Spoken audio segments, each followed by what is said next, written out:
எல்லோருக்கும் வணக்கம். நல்லதா பேசுகிறேன். Welcome to Jakkamma channel. இப்போ இந்த வீடியோனுடைய இன்ட்ரடக்ஷனில் ஒரு பெல் சவுண்டு கேட்டுச்சு பார்த்தீங்களா? அது நான் மாட்டியிருக்க பெல் சவுண்டு தான் அது. நேச்சுரலாகவே காற்றுக்கு ஆடி அந்த பெல் சவுண்டு க்ரியேட் ஆச்சு. ரொம்ப சந்தோஷமாக இருந்துச்சு. அது வீடியோவுக்கு நல்லா சூட் ஆயிடுச்சு. இன்றைக்கி நம்ம வீடியோவில் என்ன பார்க்க போகிறோம்னா, வெங்காய தோல் இருக்குது இல்லையா? நம்ம ஆனியன் உரிச்சிட்டு அந்த தோலெல்லாம் வேஸ்ட் பண்ணாமல் நம்ம இந்த மாதிரி தண்ணியில் ஊற வச்சு செடிங்களுக்கு உர தண்ணியாக கொடுக்கலாம். அதே போல் பூச்சிக்கொல்லியாகவும் நம்ம யூஸ் பண்ணலாம். ஸ்ப்ரே பண்ணலான்னு வைங்களேன். அப்போ அந்த பூச்சி அந்த இளமையில் இருக்க பூச்சிகள்லாம் நல்லாவே கட்டுப்படும். இந்த வெங்காய தண்ணியில் பார்த்திங்கன்னா நிறைய சத்துக்கள் இருக்குது. அதில் மெயினாக பார்த்திங்கன்னா பொட்டாசியம், கால்சியம், சல்ஃபர். கால்சியம் இருக்கிறதுனால நல்ல தண்டு வளர்ச்சியெல்லாம் சூப்பராக இருக்கும். வேர் வளர்ச்சி அருமையாக வருங்க.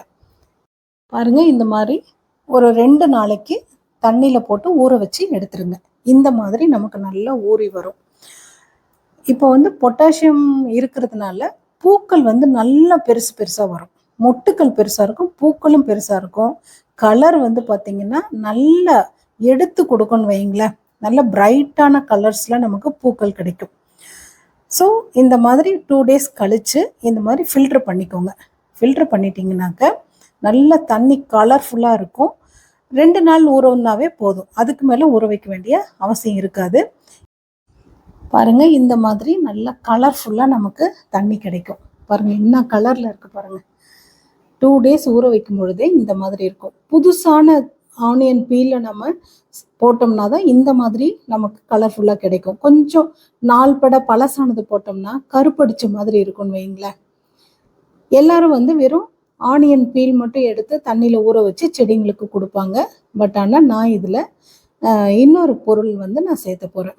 அந்த பொருள் சேர்த்துறதுனால இன்னும் அடிஷ்னல் பெனிஃபிட்டாக பூக்களினுடைய சைஸு, செடி நல்லா ஃப்ரெஷ்ஷாக இருக்கும், வேர் வளர்ச்சி நல்லாயிருக்கும், இலை வளர்ச்சியும் சூப்பராக இருக்கும், தண்டு வளர்ச்சி சொல்லவே வேண்டாம், அந்த அளவுக்கு இருக்கும்.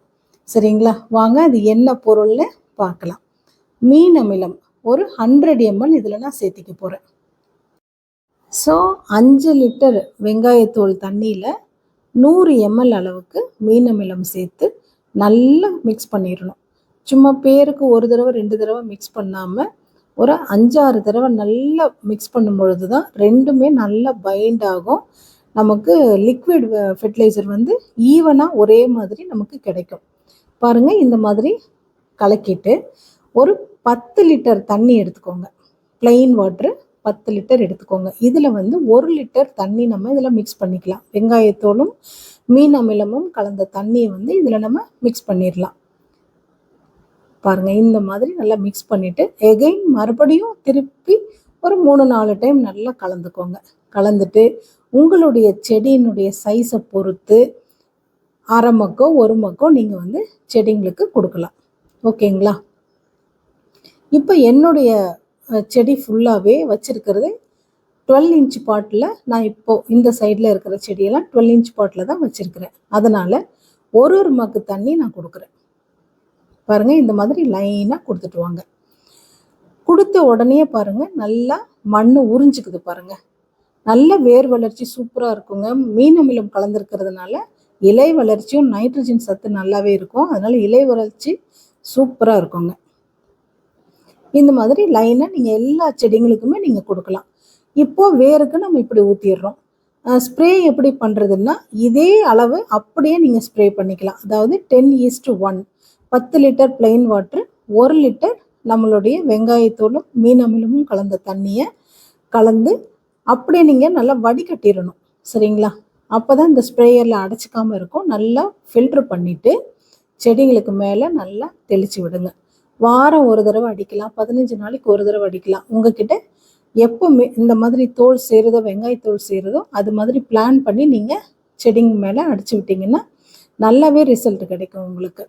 பாருங்கள், பூக்கள் எல்லாம் எந்த அளவுக்கு பெரிய பெரிய சைஸில் இருக்குது பாருங்கள். பொட்டாசியம் இதில் நிறைய இருக்குங்க. அதனால் பூக்கள் சைஸு பெருசாக இருக்கும், மொட்டுக்களும் நல்லா பெருசு பெருசாக பூக்கும். பாருங்கள், நிறைய மொட்டுக்கள் வைக்கும். நீங்கள் ட்ரை பண்ணி பாருங்கள். இனிமேல் வெங்காயத்தோலை வெளியே நீங்கள் போடாதீங்க. இது மாதிரி நீங்கள் உரமாக செஞ்சு நீங்கள் கொடுக்கலாம். ஓகேங்களா? இந்த வீடியோ உங்களுக்கு பிடிச்சிருக்குன்னு நினைக்கிறேன். பிடிச்சிருந்தா லைக் பண்ணுங்கள், ஷேர் பண்ணுங்கள், கமெண்ட் பண்ணுங்கள், மறக்காமல் சப்ஸ்கிரைப் பண்ணுங்கள். ரோஸ் பெஸ்டி வேணுங்கிறவங்க ஸ்க்ரீனில் தெரிகிற நம்பருக்கு வாட்ஸ்அப் பண்ணி பர்ச்சேஸ் பண்ணிக்கோங்க. நம்மளுடைய சேனலில் நிறைய லிக்விட் ஃபெர்டிலைசர்ஸ் சொல்லியிருக்கிறேன், அதை நீங்கள் ஃபாலோ பண்ணுங்கள். கூடிய சீக்கிரம் இன்னொரு வீடியோவில் உங்களை நான் மீட் பண்ணுறேன். Until then bye from Latha.